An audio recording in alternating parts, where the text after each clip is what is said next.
Pakistan peoples party और हुकूमत सिंध ये समझती है कि इस मुल्क का पहिया, इस मुल्क की इकॉनमी बिज़नेस कम्युनिटी ही चलाती है, और बिज़नेस कम्युनिटी को जितना हम ईज़ कर सकेंगे, बिज़नेस कम्युनिटी को हम जितना भी सहूलियात देंगे, उतना ही इन्वायरमेंट बेहतर होगा, ज़्यादा से ज़्यादा इंडस्ट्रियाँ लगेंगी, ज़्यादा से ज़्यादा इंडस्ट्रियाँ लगेंगी तो लोगों को रोज़गार मिलेगा, तभी मुआशी हालात बेहतर होंगे। वरना अगर हम ये सोचें कि जी हमने अपने सारे उस मुल्क में बिल्कुल आखिरी प्रायोरिटी अगर बिज़नेस कम्युनिटी रखनी है, खुदा ना खास्ता, या एग्रीकल्चर की इकॉनमी को हमने आखिरी प्रायोरिटी रखना है, तो मुल्क का पहिया जो है, किसी भी मुल्क का पहिया नहीं चलेगा। लेकिन अल्हम्दुलिल्लाह, चाहे वफाकी हुकूमत हो या सूबाई हुकूमतें हों, वो सही डायरेक्शन पे चल रही हैं। मैं एक दो चीज़ें पहले एग्रीकल्चर सेक्टर पे करके फिर मैं आपकी तरफ आता हूँ। आपको इल्म होगा कि रिसेंटली ही जब गंदम की बात हुई कि गंदम की पैदावार में हमें लास्ट टाइम कुछ चैलेंजेस थे, फेडरल गवर्नमेंट ने सपोर्ट प्राइस देने के लिए मना किया, तो वो भी उनके ऊपर भी IMF के शराइत थे। जब आपने मना किया तो क्या हुआ कि आपको इस बार गंदम बिलियंस ऑफ डॉलर की इंपोर्ट करना पड़ रही है। और हमेशा पाकिस्तान पीपल्स पार्टी का ये मौक़िफ़ रहा है, प्रेसिडेंट आसिफ अली ज़रदारी साहब हमेशा ये मौक़िफ़ रहा है कि जी आप अपने किसान को सपोर्ट प्राइस देंगे तो वो लगाएगा, और वो जब गंदम लगाएगा तो आपको जो है वो इंपोर्ट नहीं करनी पड़ेगी, वाफर मकदार में मिलेगी गंदम, और फिर आप उसको एक्सपोर्ट भी कर सकते हैं। और प्रेसिडेंट आसिफ अली ज़रदारी साहब जब 2008 में पहली दफ़ा प्रेसिडेंट बने तो पाकिस्तान में, इससे पहले पाकिस्तान हमेशा गंदम इंपोर्ट करता था, फिर अब गंदम एक्सपोर्ट करना शुरू की। तो इस बार भी मैं ज़्यादा लंबी तफसील पे नहीं जाऊँगा। तो इस बार भी जब पीपल्स पार्टी की अपील पर, हुकूमत सिंध की अपील पर, फेडरल गवर्नमेंट के हम शुक्रगुज़ार हैं, उन्होंने इस चीज़ पे इस बार राज़ी हुए कि जी एक सपोर्ट प्राइस रखी है ताकि लोग गंदम लगाएं। क्योंकि अगर किसान को अगर आप इंसेंटिव नहीं दोगे तो वो अपनी मर्ज़ी से वो क्रॉप लगाएगा जहाँ पे उसको 2 पैसे मिले। क्योंकि कारोबार भी इस तरह होता है। अब आप जितने इंडस्ट्रीज़ के दोस्त बैठे हुए हैं, अगर आपको किसी चीज़ में इंसेंटिव नज़र नहीं आएगा, गवर्नमेंट आपको ज़बरदस्ती कोई काम नहीं करवा सकती कि जी आपने ये चीज़ लगानी है। आपको जहाँ पे आपको वायबल चीज़ लगेगी इकोनॉमिकल, तो आप वो चीज़ लगाएंगे। तो यही फार्मूला था। इसमें फेडरल गवर्नमेंट ने इस बार पीपल्स पार्टी के ही उस अपील पर जो है उन्होंने वो गंदम की सपोर्ट प्राइस दी है, जिसके हम शुक्रगुज़ार हैं। डायरेक्टली तो डेफिनेटली उन्होंने पूरे पाकिस्तान के लिए कहा कि जी आप पंजाब में भी आएँ, सिंध में भी आएँ, खैबर पख्तूनख्वा में भी आएँ, बलूचिस्तान में भी आएँ। तो क्योंकि हम लोग सिंध हुकूमत की नुमाइंदगी कर रहे थे तो वहाँ बैठे थे, तो ये भी प्रेसिडेंट साहब ने कहा कि अगर बाहर से कोई इंडस्ट्री आती है तो हुकूमत जो है आपको मुफ्त में ज़मीन देने के लिए तैयार है। आप फ्री ऑफ कॉस्ट हम आपको ज़मीन देंगे, आप लोग आके सरमायाकारी करें। यही अप्रोच है किसी भी, यही अप्रोच होनी चाहिए किसी भी कामयाब मुल्क की, कि आपको किस तरीके से लोगों को अट्रैक्शन देते हैं कि लोग आएँ और आप उनको राग़िब करें कि आपके मुल्क में आके इन्वेस्टमेंट करें। आपने वो ऐसा माहौल क्रिएट करना, और हमारे मुल्क में माशाल्लाह माहौल बहुत बेहतर है। हम अभी हुकूमत सिंध की बात करें, अभी खैरपुर स्पेशल इकनॉमिक ज़ोन आप सब के इल्म में होगा, उसने इंटरनेशनल अवार्ड लिया है। पूरे पाकिस्तान में एक ही इकनॉमिक ज़ोन को इंटरनेशनल अवार्ड मिला है, वो आपके और हमारे खैरपुर स्पेशल इकनॉमिक ज़ोन को नेशनल अवार्ड मिला है। तो आप ये देखें कि हुकूमत सिंध की जो संजीदगी है उसकी नौयत क्या है। और ये आप फाइनेंशियल टाइम्स को पढ़ लें, आप मुख्तलिफ गैर मुल्की जरीदों को पढ़ लें कि किस तरीके से आपके इस प्रोजेक्ट को ओनरशिप दी जा रही है। मतलब पूरी दुनिया में हुकूमत सिंध, जो पाकिस्तान पीपल्स पार्टी से 17 साल से जिसका ताल्लुक है, उसके उस प्रोजेक्ट को पूरी दुनिया में स्पेशली देखा जा रहा है। फिर मैं आ जाऊँ public private partnership. Public private partnership में आप दुनिया की रैंकिंग में देखें कि पाकिस्तान का नाम आ रहा है, और पाकिस्तान का नाम किस लिए आ रहा है? हुकूमत सिंध की वजह से आ रहा है। प्राइम मिनिस्टर शहबाज शरीफ साहब खुद मेरे सामने चीफ मिनिस्टर हाउस में उन्होंने एहसन इकबाल साहब को कहा कि आप सिंध हुकूमत के इस मॉडल से क्यों नहीं मुफीद होते, आप इनसे क्यों नहीं आप वो सीखते, या इनसे वो क्यों नहीं वो टिप्स लेते कि हम भी पूरे पाकिस्तान में पब्लिक प्राइवेट पार्टनरशिप का वो मॉडल है। पब्लिक प्राइवेट पार्टनरशिप में का मॉडल पाकिस्तान पीपल्स पार्टी की हुकूमत सिंध ने शुरू किया, उसको भी इंटरनेशनल रिकग्नाइजेशन मिली। फिर मैं एक जनरली हेल्थ की बात की। हेल्थ में आपके पास जो साइबर नाइफ है, पूरी दुनिया में 11 ममालिक हैं जहाँ पे कैंसर का इलाज जो है वो साइबर नाइफ जो इनकी एक प्रोसीजर है उसके थ्रू होता है। पूरी दुनिया में 11 ममालिक हैं, उसमें से पाकिस्तान एक है, लेकिन दुनिया में पाकिस्तान वाहिद मुल्क है जो साइबर नाइफ का इलाज मुफ्त में कर रहा है। अगर आप अमेरिका में या कहीं और जाके करें तो आपको 50,000 से 1 लाख डॉलर भरने पड़ते हैं। Either you are the citizen of the country, कुछ भी हो जाए, 50,000 से ज़्यादा, 50,000 या 1 लाख तक के बीच में इनके बैरियर है, उसमें आपको पे करना पड़ता है। हमारे पास फ्री ऑफ कॉस्ट होता है। और हमारे आपके कराची में, उस कराची को जिसको हम सबसे ज़्यादा बुरा भला बोलने में हम सब लोग जो है वो देरी नहीं करते, वो फ्री में चल रहा है इलाज। और वो फ्री में चल रहा है। और वो सिर्फ कराची के लोग इलाज नहीं करा रहे साइबर नाइफ में, सिर्फ सिंध के लोग नहीं करा रहे, सिर्फ पाकिस्तान के लोग नहीं करा रहे। आप देखें बाहर से लोग आके आपके पास इलाज करवा रहे हैं क्योंकि उन्हें पता है कि फ्री का इलाज है। आप देखें ईरान से कितने केसेस आए, आप देखें अफगानिस्तान से कितने केसेस आए। इसी तरीके से आपका NICVD हम तो बहुत आसानी से बोल देते हैं, उसमें कभी कभी हम कीचड़ भी उछाल देते हैं, ठीक है, हर जगह पे अच्छी बुराई चीज़ें होती हैं, लेकिन NICVD को किसी ने स्टडी किया? कोई NICVD के भी डॉक्टर्स के आप इंटरव्यू करके देख लें।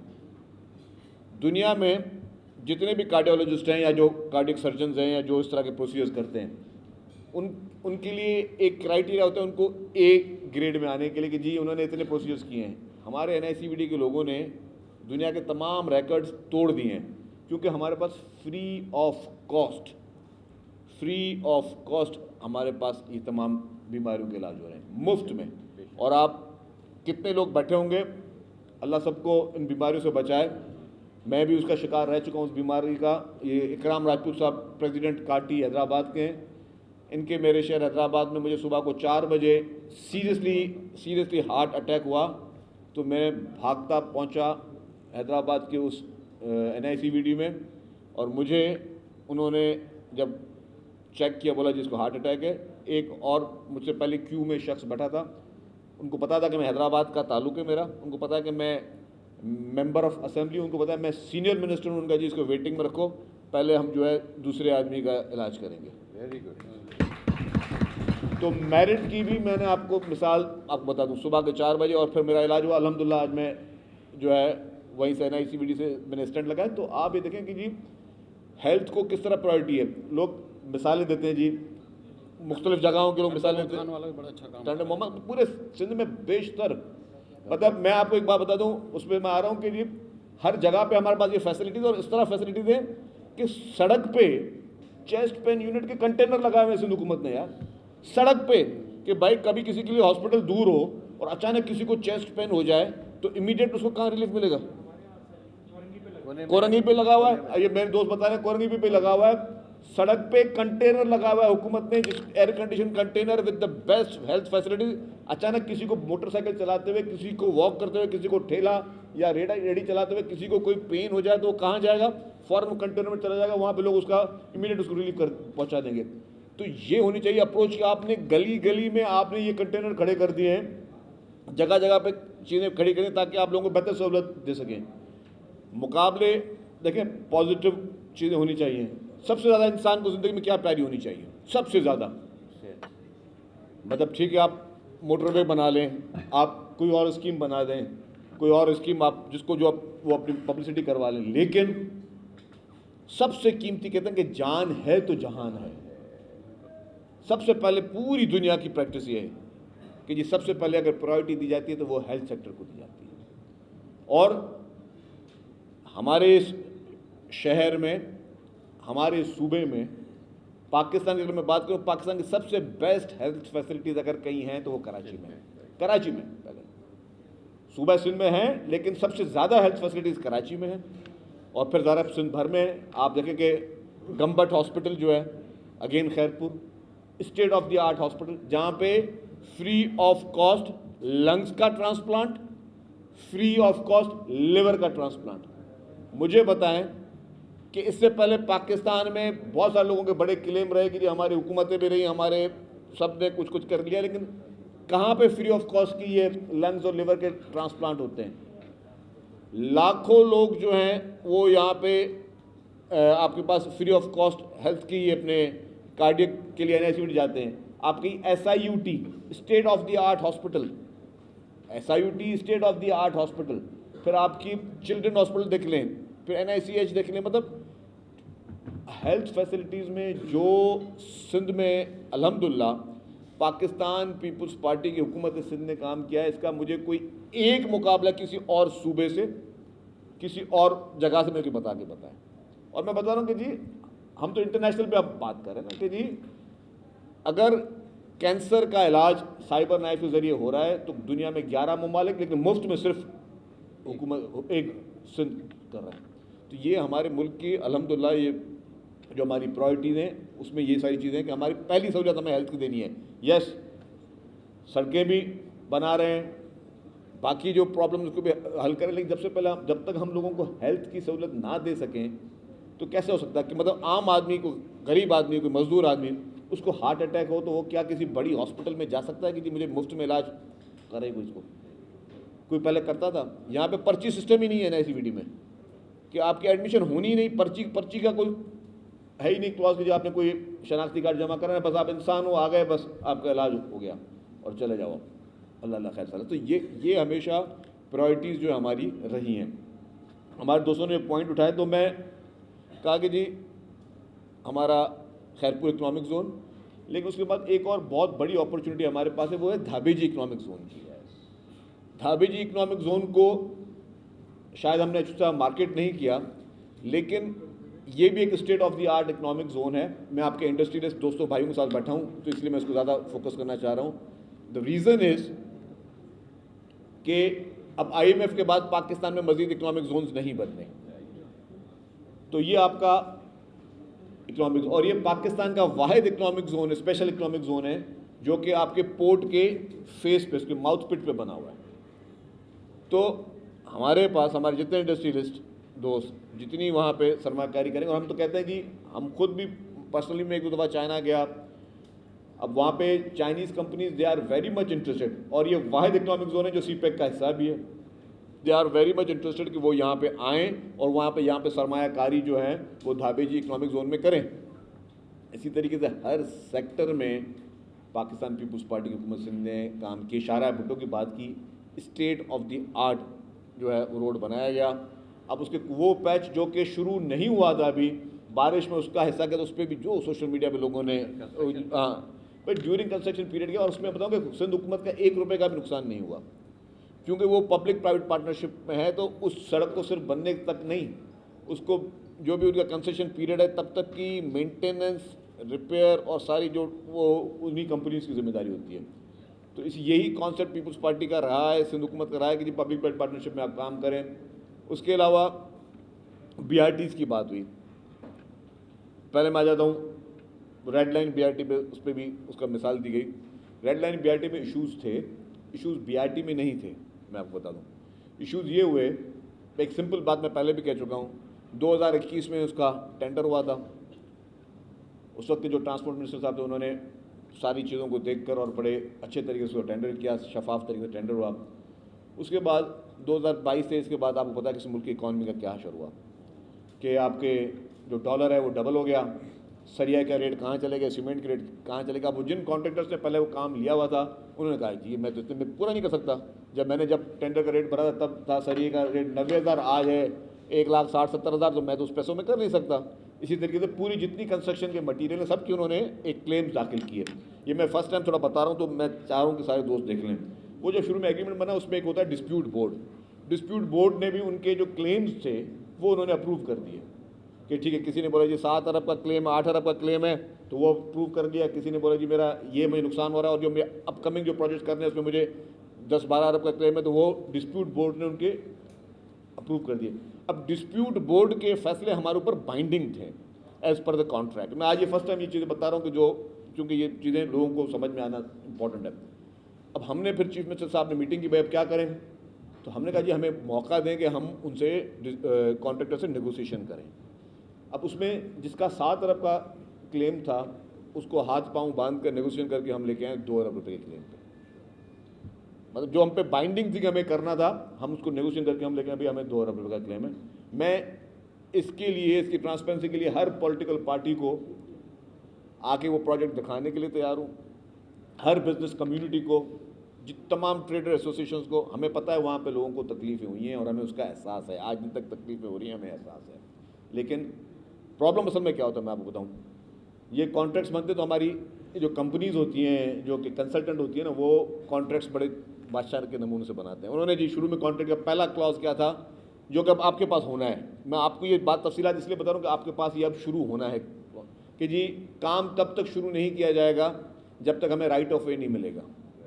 अब राइट ऑफ वे आप समझते हो कि इतना आसान है हमारे पास राइट ऑफ वे मिलना, जहाँ पे आपके पास के इलेक्ट्रिक भी मौजूद हो, जहाँ पे आपके पास वाटर बोर्ड भी मौजूद हो, आपके ड्रेनेज की लाइंस भी हों, आपके जो सुई गैस की लाइंस भी हैं, आपकी ऑप्टिकल फाइबर्स भी हैं। तो मैंने पहले दिन को कहा था यार ये कोई डेजर्ट नहीं है कि जहाँ पे आपको राइट ऑफ वे यूँ मिल जाएगा, यहाँ आपको बिट्स एंड पीसेस में राइट ऑफ वे मिल जाएंगे। क्योंकि हमें एक एक को हाथ बांध के पैसे दे के, सिर्फ रेड लाइन में हमने अरबों रुपए हुकूमत सिंध ने भरे सिर्फ आपकी जो यूटिलिटीज़ को की शिफ्टिंग के लिए। तो वही हमें प्रॉब्लम आपके पास यहाँ पे भी येलो लाइन में आने हैं। जो अभी तक तो हमने ब्रिज थी, जो हमने सेनेटर ताज हैदर साहब के नाम पे ब्रिज बनाई है, वो ब्रिज रेडी है, वो हम 1-2 दिन में किसी वक्त भी खोल देंगे पब्लिक के लिए। लेकिन इशू यहाँ तक तो ब्रिज तक तो ठीक है। अब मुझे खुद वो रेड लाइन का तजुर्बा देख के मेरे वो कहते हैं कि दिमाग का एंटीना जो है वो अब कर रहे हैं काम के जी। अब ये तो इंडस्ट्रियल एरिया है, यहाँ पे भी वही प्रॉब्लम आना है। आपकी जो 21 किलोमीटर का पूरा पैच बनना है, ये ट्रैक बनना है, उसमें प्रॉब्लम्स तो आएंगे। जहाँ तक आपका मुतालबा है जुनैद भाई के जी हमें उसमें शामिल किया जाए, तो आप आज से शामिल हैं। मैं कल बोलता हूँ मेरा एमडी भी आपसे मिल लेगा, ट्रांसपोर्ट सेक्रेटरी भी के पास भी आप मिल लें, वो आपको चाय भी पिलाएंगे। आपको इस कमेटी की हर मीटिंग में मैं उनको बोलता हूँ कि ऑफिशियली हर मीटिंग में मेरी तरफ से डायरेक्शन है कि you will be the part of that meeting. आपकी party will be the part of each and every meeting regarding the yellow line BRT. This is the direction from now and onwards.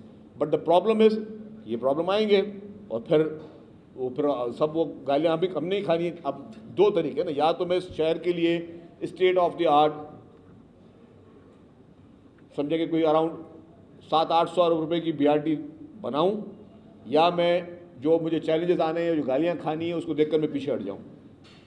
दो reason है ना, अब 2 challenges है। अब ये एक और चीज़ क्या होती है कि किसी अच्छाई के लिए कुर्बानी भी देनी पड़ती है। अब अगर हम पीछे हट जाएँ, सिर्फ बसें चलाते रहे रोड पे, तो वो भी बहुत आसान है, सस्ता है काम है, उसमें तो हमें पैसे नहीं देने कि बसें खरीद के, क्यों बसें इन ट्रैक्स पे भी चलनी है बीआरटीज़ पे।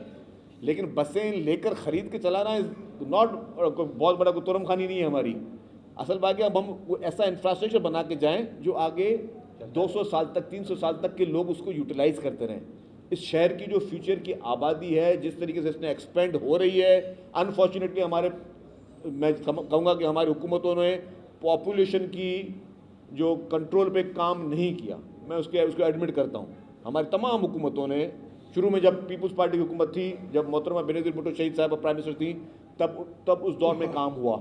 उस दौर में बहुत सीरियसली जो है उस पर एफर्ट्स लिए गए और बाकायदा मिनिस्ट्रियाँ इस पॉपुलेशन की कायम हुई, बनाई गई और लोगों को अवेयरनेस दी गई। उन दिनों में आप टीवी पे इश्तिहारात भी देखते होंगे इस तरीके के। अब पता नहीं हम लोग कहाँ चले गए। हमारे पास जो सबसे इम्पॉर्टेंट चैलेंज है, जो मैं समझता हूँ कि बहुत बड़ा चैलेंज है हमारे पॉपुलेशन का, उसको हम एड्रेस ही नहीं कर रहे हैं। हम बाकी सारी चीज़ों पे लगे हुए हैं। तो खैर करना है, सब हुकूमतों ने करना है। लेकिन मैं आपको बता रहा हूँ कि हमें फ्यूचर को देखना है कि कराची की जो एक्सपेंशन फ्यूचर में होनी है, उसको देखते हुए हमें इस तरह की स्कीम बनानी है।